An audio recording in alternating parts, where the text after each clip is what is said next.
I combined the different prayers that was in different pages to make up this prayer.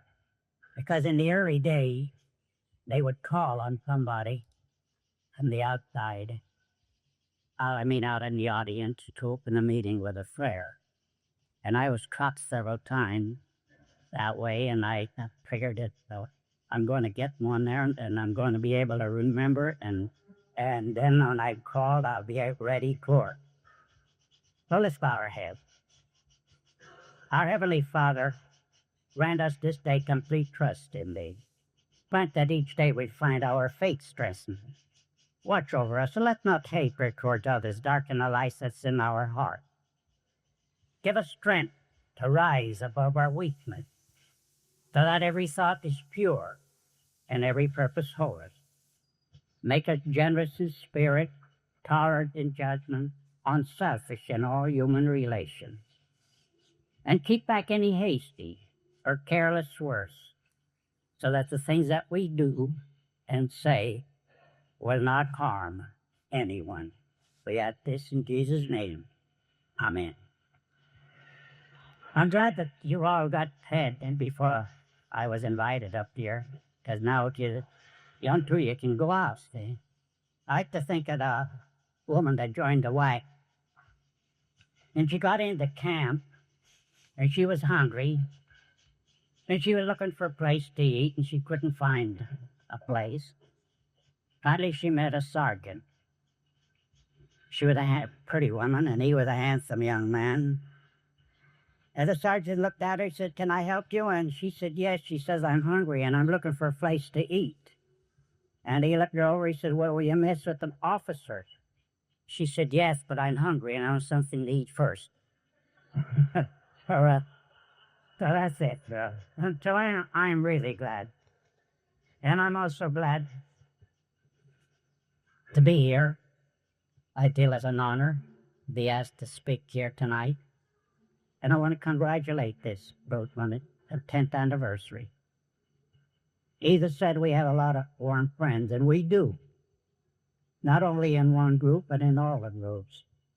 Tonight, in this very hall, people from Coshocton, from all over Canton, and all of other little places I met here tonight, all gathered here just for one purpose, for just one purpose. I'm not a public speaker. My vocabulary is limited.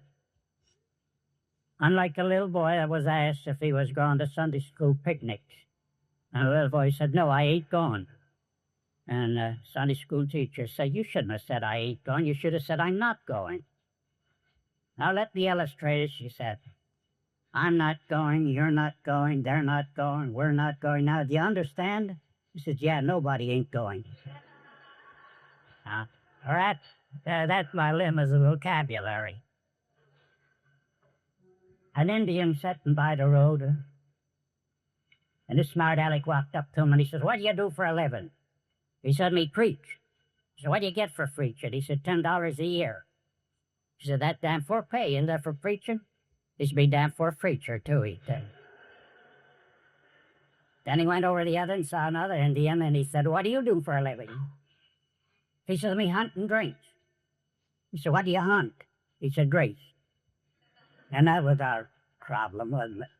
Hunt and drink, yes.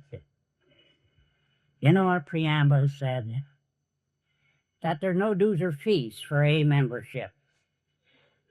But you know, some of us paid a terrific price to become members of this fellowship. A lot of us paid with our home, with our wives, with our children, with our self-respect. A lot of us went in jails and down at Skid Row, every place out. Yeah, there's no dues or fees, but we paid a terrific price.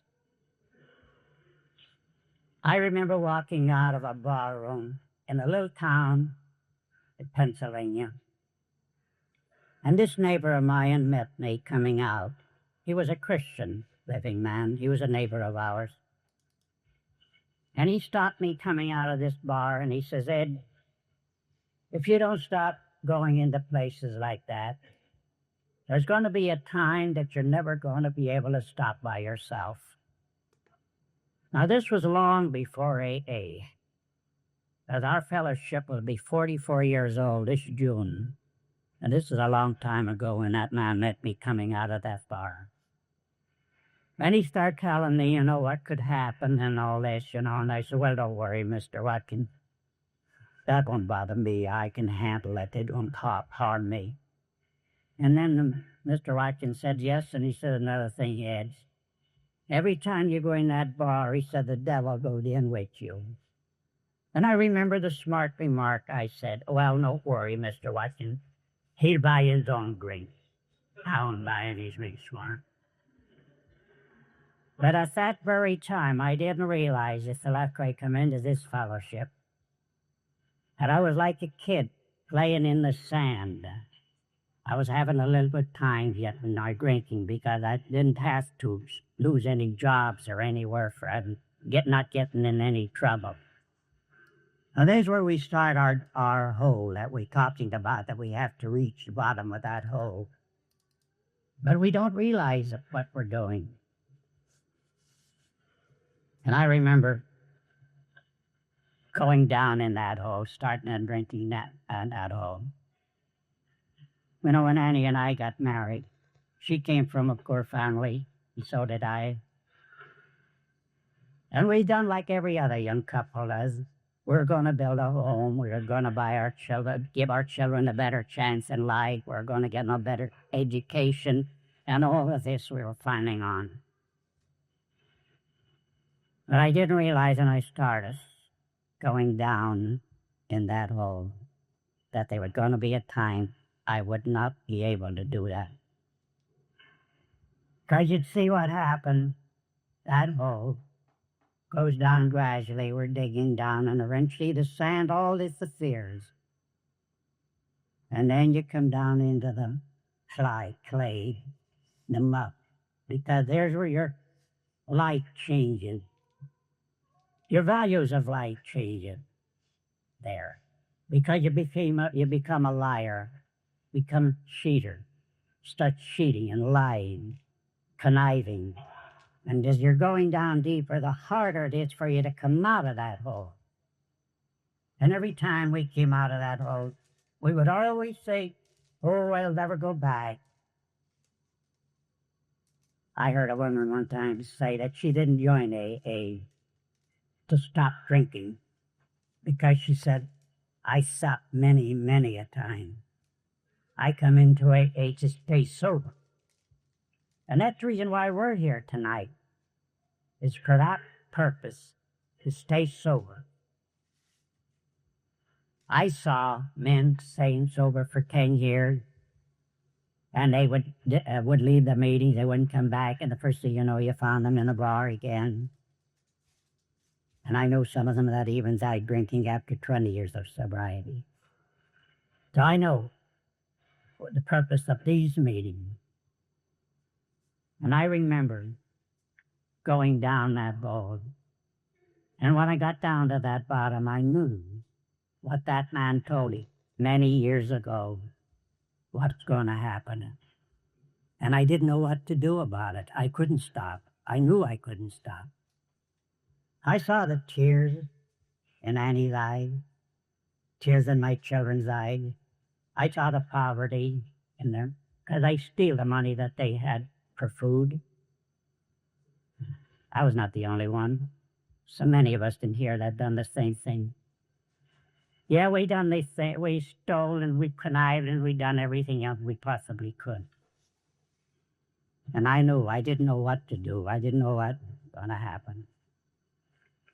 But there's no doubt that Annie's prayer was answered as she prayed for me. And one day, there's a lot of people past that hole, and they look down in there and they say if he had any black blood, he could come up out of there. Others would look down and they say, there he is. I told you that was going to happen to him. For many of us, led the story of the Good Samaritan. And there's a lot of good people past that man that was beat up, lying on the roadside. They passed that they were in a hurry going there, and others was looking, they didn't want to get dirty messing with him and all. But this good Samaritan stopped, and he picked him up, and he put him on his horse, and he took him to an inn. And he told that man in the inn, take care of that man. And if it cost you more than what I have given you, I'll pay you on the way back. And that's what that sponsor of mine looked, when he looked down and saw me down there. He looked down there and he said, do you want to come up out of there? That was a decision that I had to make. Do I want to come up out of there? And I told him I did. I wanted to come up out. Now he put that 12-step ladder down in that bowl, and he helped me up. Pardon me. And when he got me up out of there, he said to me, Ed, he said, there was a lot of tears, heartaches, grief, poverty, and everything else, and even blood when you're digging that hole. That hole will never be covered. In other words, we're alcoholics, and we always will be alcoholics. And he told me then about the 4 episodes: honesty, purity, unselfishness, and love. And he said, Ed, that's going to be a full-time job, building, keeping that wall repaired all the time around that hole so you don't fall down. Now, if you want to come up out of there, I'll help you up. And I'll even help you to build a wall. But he said, it's up to you what you want to do. So I told him I wanted to come up out of there. And like everybody else, you know, we became liars. We lied for so many years. It was pretty hard to become honest all of a sudden. And I know I stayed sober for about 9 months. And one day, I took a day off to do some work around the house, and it rained. And of course, my wife and my 2 sons and my daughter, they weren't making a fuss over me being sober no more, because that all wore off. So I figured, well, they don't appreciate my sobriety. And there's another mistake that we make when we want somebody else to appreciate your sobriety. Well, don't do that. We're staying sober for ourselves. And that's all that we can do, is stay sober for ourselves. So anyway, I went downtown, and it was raining. I thought, well, if God doesn't appreciate my sobriety, I'm going in and sneak and rape. I got down to Main and Market Street, and there used to be a bar right around the corner. It was called the Wahoo Bar. And some of you probably heard of it. And I had an idea that there's a good place for me to go in, and them alcoholics and the A's won't see me. There's another thing, you're cheating, and you can't do it. So anyway, I went in there. I don't know how long I was in there. I don't know how I got up to the community hospital. And when I woke up, I found myself in the community hospital. I later found out that it was my the sponsor that found me in the hole and took me out to this community hospital. And that evening, Dr. Bob came in, because in that time I got acquainted with him. I had been going to tea school, and I got acquainted with him. And he came in, and he sat down by the bed, and he said to me, well, he said, what happened? And you just lied. I said, I don't know, Doc. I said, somehow I found myself in a bar, and I don't know how I got there. And he looks at me, and he got up on his feet, and he pointed his finger at me, and he said, don't go any further, he said. One of the things that you're lacking is honesty. And at that time, we used to stray honesty. in our preamble. The only requirement for membership is an honest desire. And he said to me, if I was you, he said, I'd go out and get drunk and stay drunk until you make things what you want to do. And he said, you know, he said, you're using a bed as somebody else could use that bed that needs it more than me. You're using up the nurse's time. She can spend it with somebody that needs her time more than you do. He said, and you're taking up my time. I can spend it someplace better than here talking to you. And as far as I'm concerned, he said, you stink, and he walked out on me. And as he was going out, I looked at him and I thought, well, if they have people like that in AA, it will never be a success. Little did I realize that that man really meant to give me the words that I actually need them, because I was determined that I was going to prove to him that I was stay sober, not to myself. Well, anyway, I called Annie about that night and asked her if she would come down and take me out of there. And she did. She came down, took me out. And I went home. I went to bed. And I think that was the night that I got the worst case of DT that I ever got. There were alligators got in that. I used to see, roosters on chandeliers. I saw television long before television and those things that I don't know how those the alligators got in that room. So I sweated. I was all out. At any rate, about 4 o'clock in the morning, things tapered down. And I went down into the living room, and I sat in the rocker. And at that time in the morning, there's no traffic on the highway.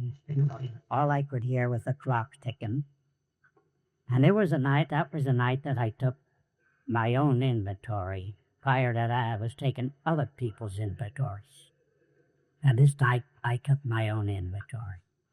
I saw the years that was wasted. I saw the wasted years. I saw the tears not only on my wife's, but on my mother's face. I saw the tears when my mother called me into her house. She told me to leave that little town because I was bringing a disgrace to the family. I saw the tears of my children, and that was the day that I got down on my knees and I asked God to help me to be a better husband, a better father, and a better individual. I want to share with you some of the things that I picked up over the years, because I think it's more important than giving our drinking stories. Now, even first of all, is a meeting like this. We come here to share our hopes and our strength and our knowledge and everything else with each other. You may come up to the meeting and you'll see maybe there'll be a minister or a priest leading that meeting. I know I was at our Mid-Lake meeting last year when there was a priest led.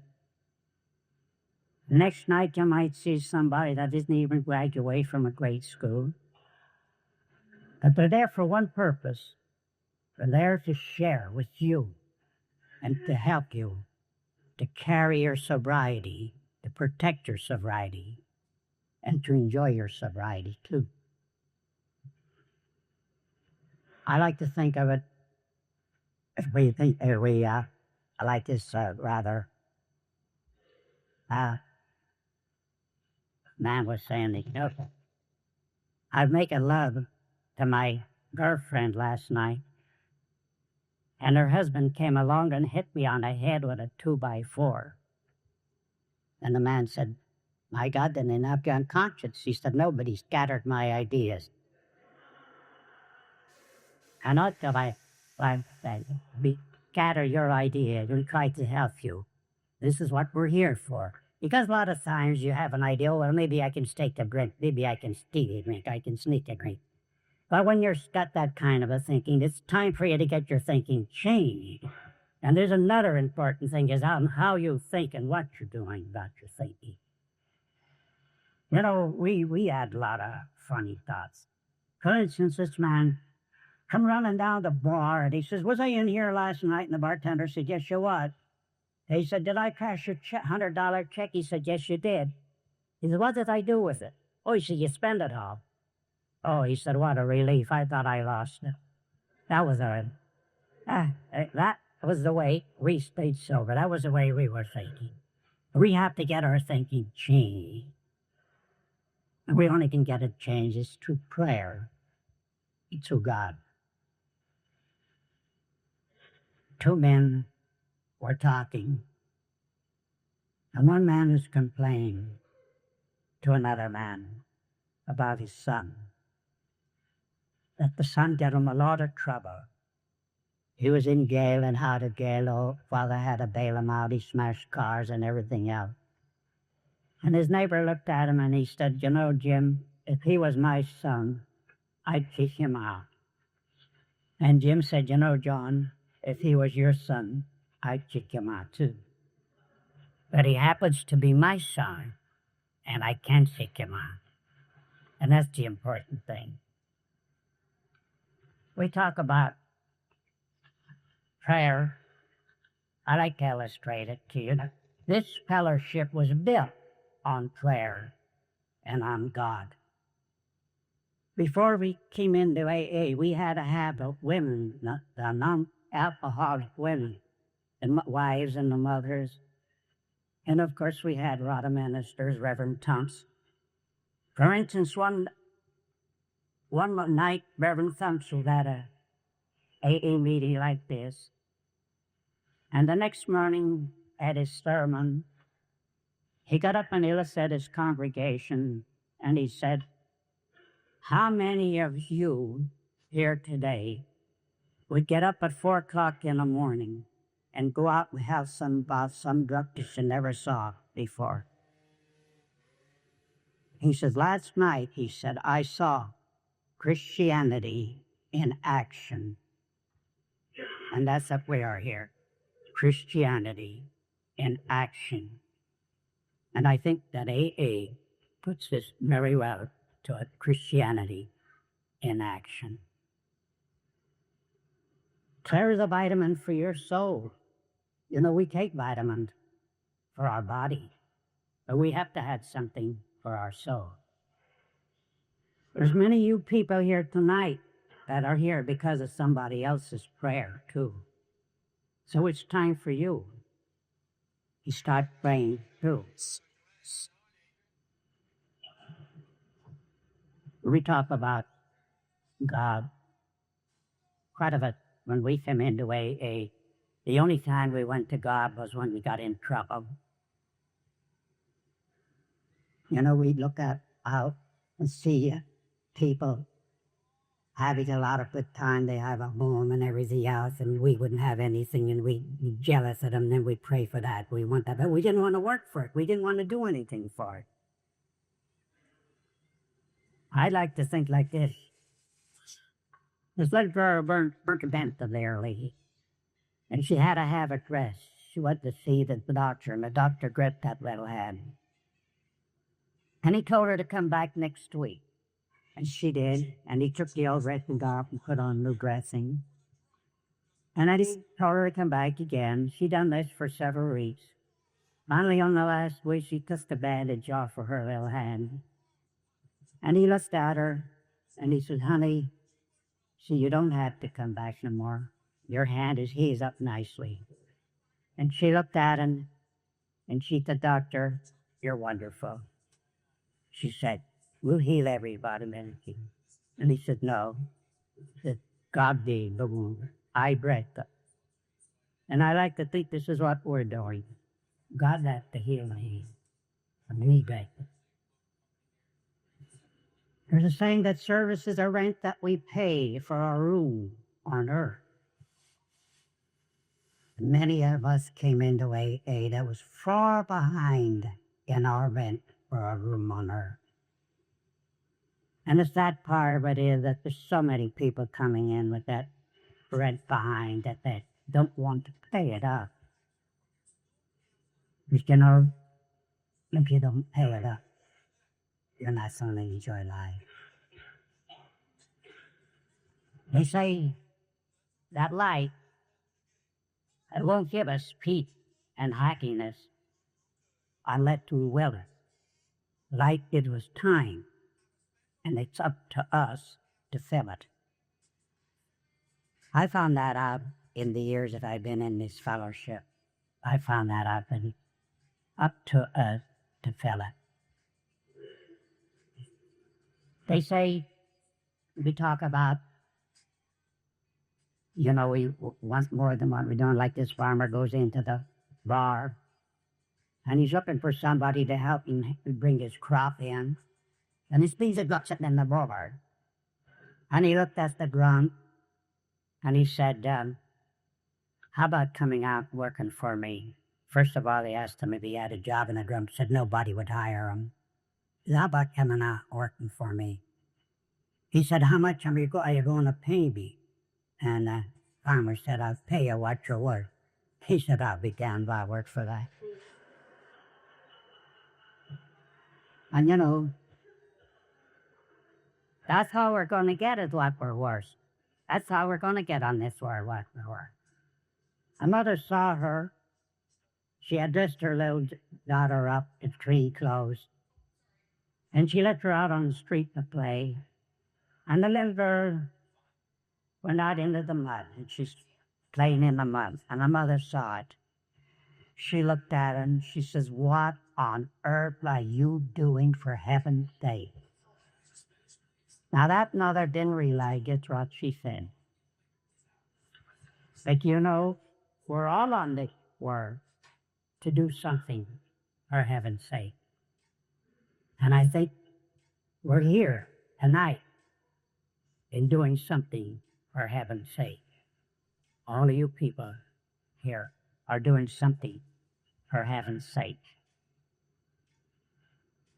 You know, we have to build spiritual reserves, because we're all going to go out into the world. We're going to meet people that drink. Perhaps we have to work with them too. I was in their company. And there's all kinds of temptations. And you have to build that spiritual reserve so that you'll be prepared for it. And that's why we have those meetings, to be prepared for these things that comes our way. There's going to be a lot of things that's going to come our way. We're told to accept that we cannot change, and it's sometimes really hard to accept the things that we cannot change, but we have to learn to do it. Accept the things that cannot change. This prayer was something I did. Dear God, in the pot let those on to ride, courage to strike and to dare. And if I should win, let it be with my honor held high. But if I should lose, let me stand by the road and cheer the winners. And if I should win, let it be with my honor held high. But if I should lose, let me stand by the road and cheer the winners as they go by.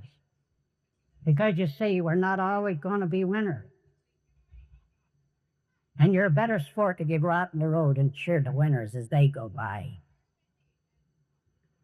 Now we talk about gratitude.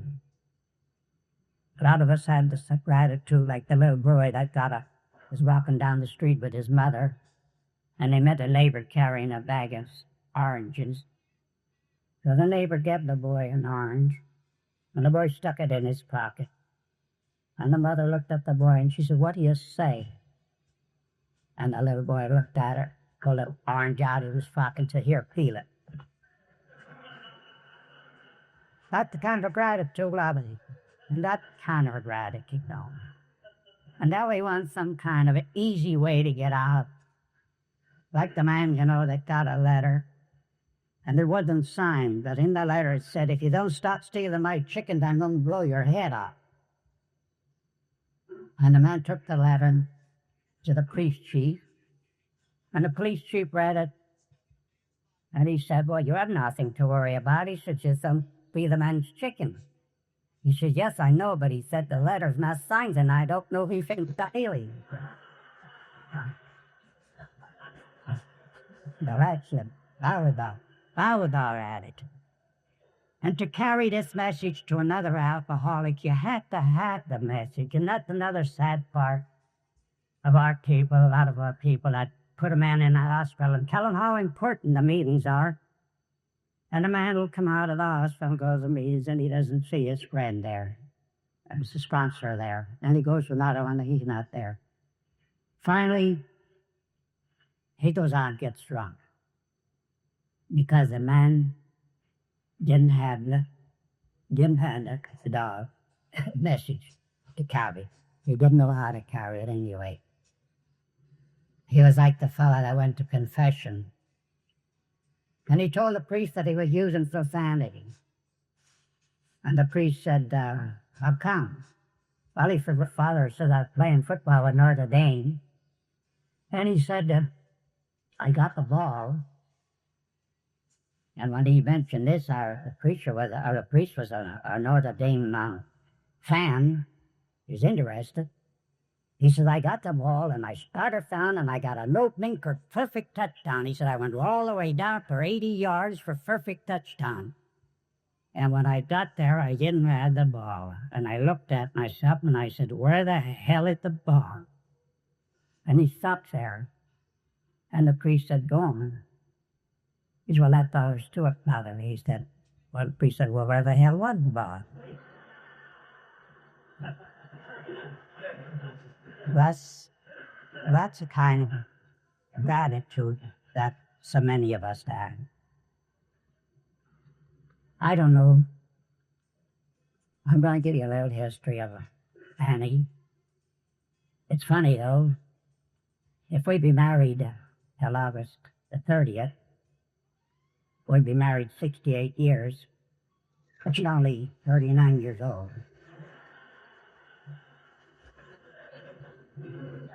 I remember walking down the street with her one day after a drunk. She was walking me around to get me sobered up. And at that time, they were making Goodyear heels here. And they had a big sign on there, and they were the picture of a woman, and she had a heel in her right hand. And underneath it says, I guess the number's on heel. She looked up there at that sign. She said, no, you haven't, sister. I married that one.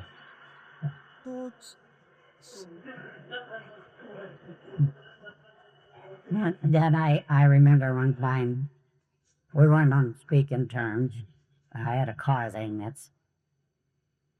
she wanted to get to mate about in the country, so I took her out. She was sitting there, and it get kind of monotonous when you're not talking to anyone. And I was driving.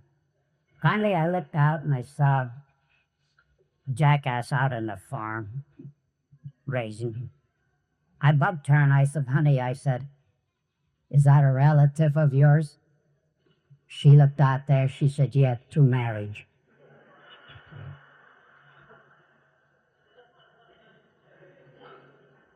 But you know, she suffered a lot. She went through a lot in the years that I was drinking. And this is one of the things I don't want to never forget. And I like to think of it as like people like you here, and I know there's so many people here from out of town.